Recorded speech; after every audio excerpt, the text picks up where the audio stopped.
Well, it's morning now. It was getting a little too dark last night to finish up this bike. We got all the back off and the headlight and the front and the handlebars and the top. The pile of parts is getting a lot bigger.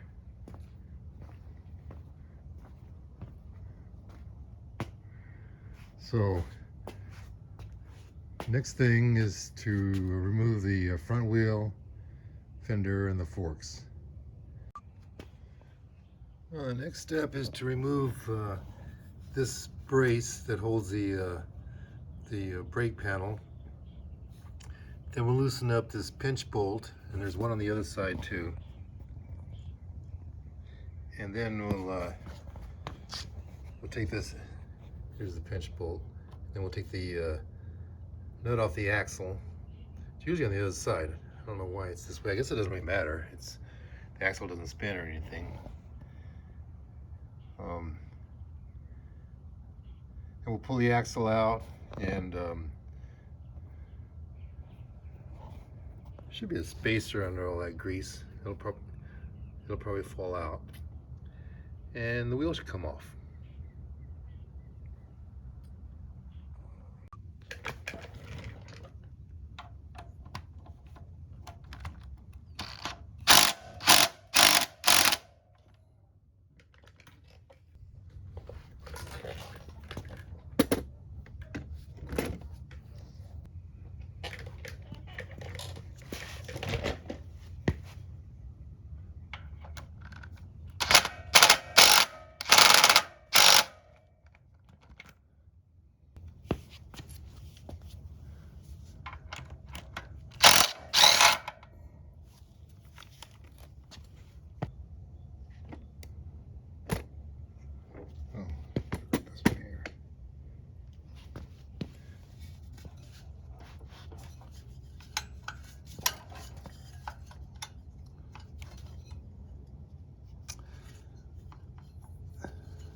I'm going to drive it out through from the other end. All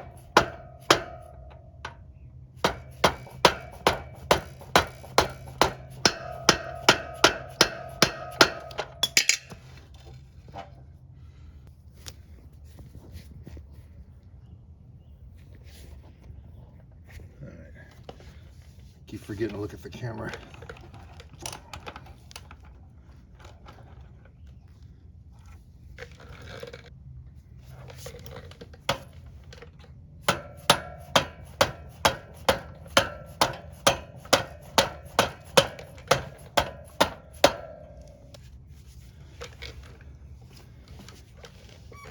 That drift is still stuck on the other side, so it shouldn't all fall apart when I get this axle out. Almost, maybe.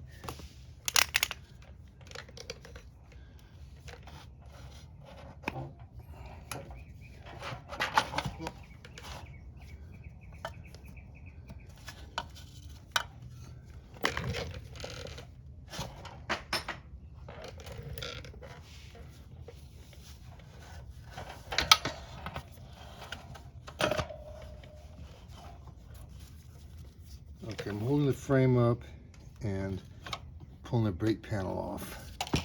It'll just hang down. And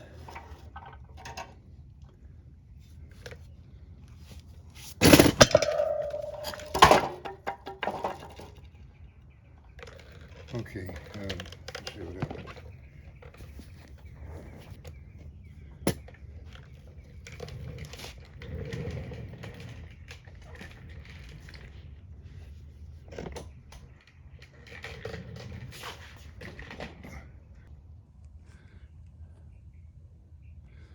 Bike's leaning back now on its rear fender. It fell off that 2x4, but it's okay. Next, we'll take off the shocks and front springs. This brake panel should pull right out now.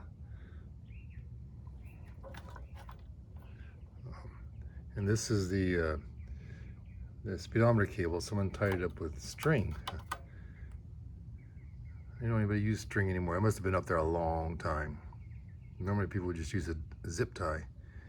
Anyway, the cable is broken off. It should have a threaded thing that screws onto the brake panel. So I'm just gonna pull the cables through, and then we'll start on the shocks and the front springs. The front shock assembly and springs are inside the forks, and they're held on by the top by this bolt here. Here's the inside of it, and this bolt here on the end of it is connected to the grease fitting. But they're under tension, and the tension is made by this bolt here. So before we try to take the shocks off and the springs, we're going to relieve the tension. And to do that, we have to take this bottom bolt off and pull it out. And there's a rubber bumper on it. And to relieve the tension, we have to pull this up. If you had another person, you could probably do it, but I'm going to do it with a tie-down strap.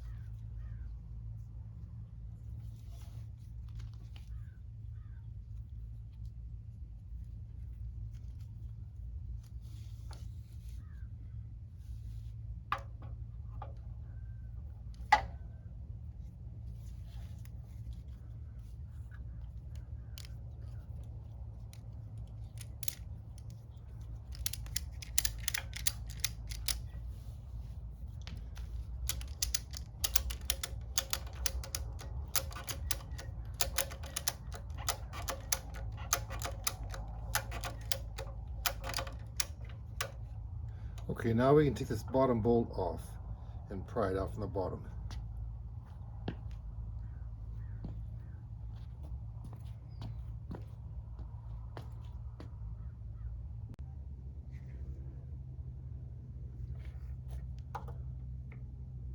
Okay, I'm going to take this nut off. I'm not sure if I have to hold the other end of it or not.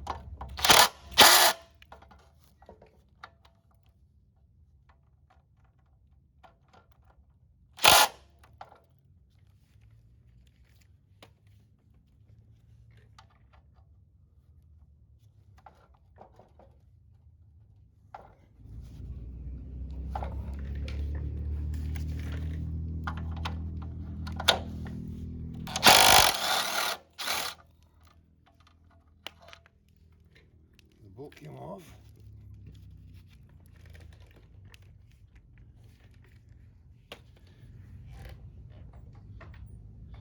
And there's another thing in there that has to be pried out.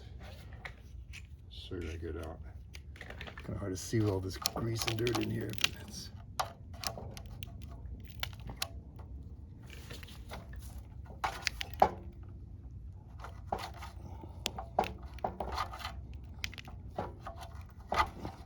the actual rubber stopper.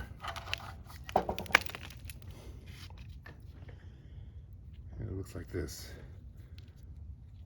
Sometimes they're more smashed than others. This one I don't think I want to use again. Probably could, but if I can find a better one, I'll use a better one. But that took the tension off the springs, or will when I take this strap off.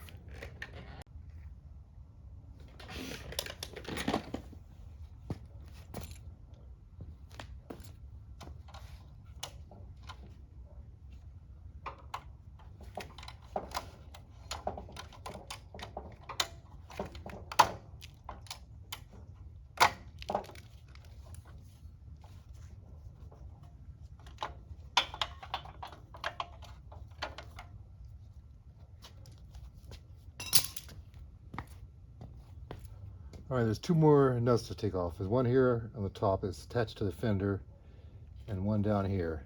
You take these off, and the spring and shock assembly will come right out. And you may be wondering why I haven't taken the fender off yet. It's because, I mean, you could take this nut off here and the one on the other side and drive these bolts through, but when they're under tension, it'll do a little damage to the thread. So I'll just wait till now to do that.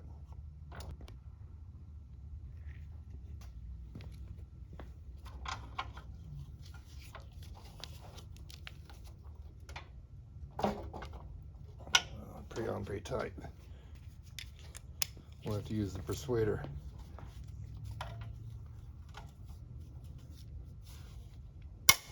I might look at the other one, just loosened it up anyway. I'm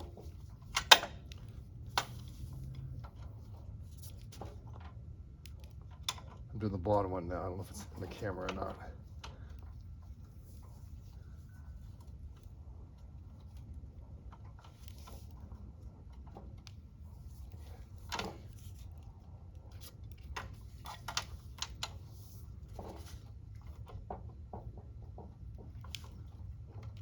Oh, it's loose.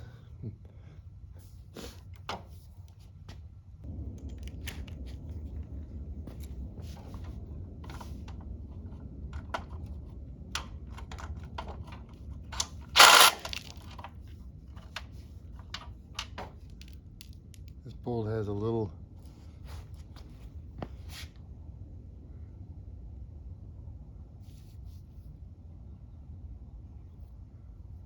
protrusion on it, and it goes into a little slot here in the fork.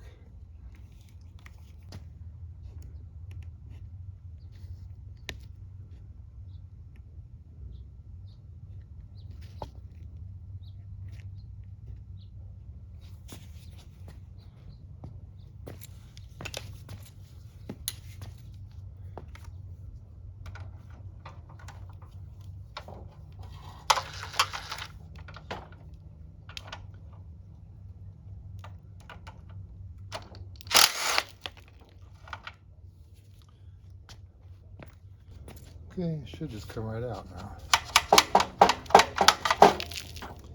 There it is. Kind of dirty, isn't it?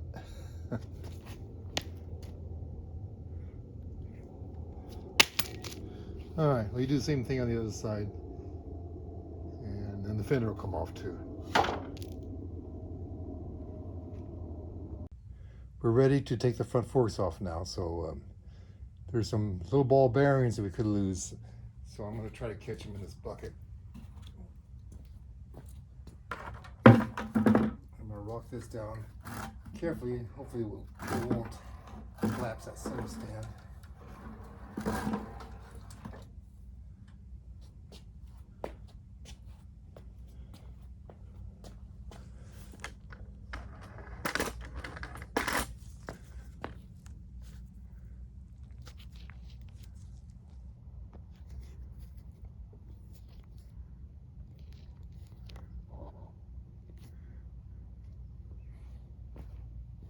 Okay, we'll take this off next. I don't have a special tool for that either, but it may not be on real tight.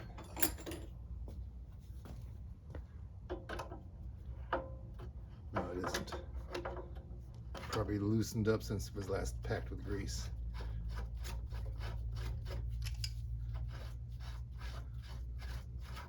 I'm going to pull these wires through too.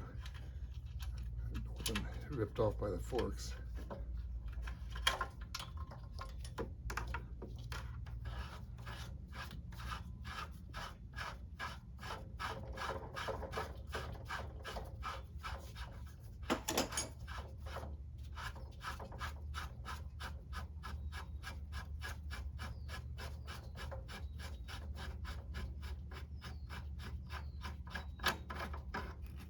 Has a little split in it, so I'll look for a better one. I mean, you could use this. It's not going to hurt anything. Just a dust guard.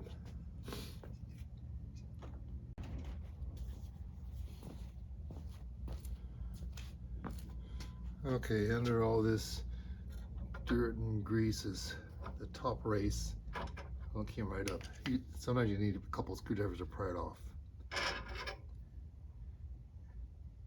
And here's 3 of the ball bearings. There's 21 ball bearings on the top and 21 on the bottom. Should be packed in grease, but these are nice and dry and shiny. Not good. They're pretty tough.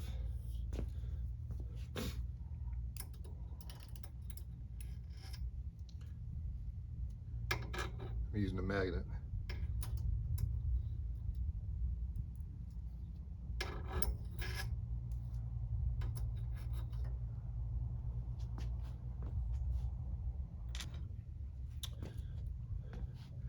Okay, the forks will come off now, and here's where we'll start dropping some bearings in a bucket.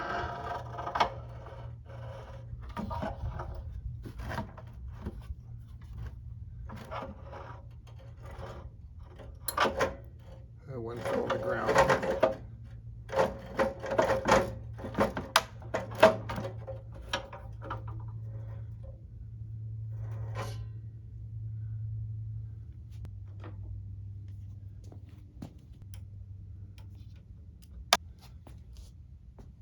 Forks are off, and might want to look under here to make sure there's no more bearings.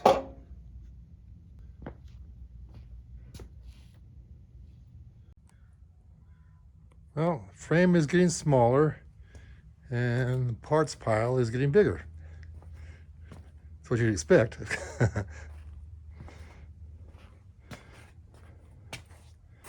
So next, there's a few more parts here on the bottom. Center stand and a few other parts, which I'm going to flip the frame upside down and then take them off.